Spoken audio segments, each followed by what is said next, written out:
Selain cuaca, rekonstruksi Jalan Lingkar Kota Prabu Mulih juga mengalami kendala non-teknis.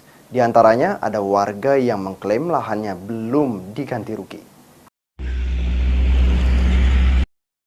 Jalan Lingkar Kota Prabu Mulih sepanjang 21 km saat ini masih diperbaiki. Rekonstruksi dilakukan pada satu jalur yang mengalami kerusakan parah sepanjang 17 km, mulai dari Polsek Prabu Mulih Timur hingga Tugu Nanas, Kelurahan Patih Galung, Kecamatan Prabu Mulih Barat.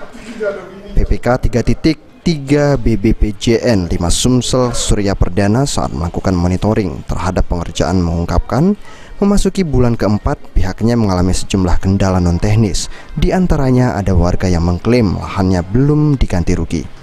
Meski tidak banyak, Surya mengatakan persoalan warga klaim ganti rugi lahan ada di setiap segmen. Untuk mengantisipasi kendala non-teknis tersebut, pihaknya menggandeng kepolisian serta camat setempat.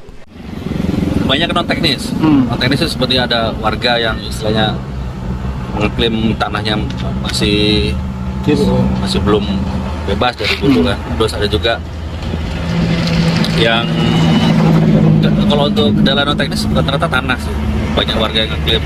Terus kami juga menggandeng Kapolsek Prabu Mulih Timur, Barat sama Polres juga itu untuk istilahnya ikut mendampingi kami kan.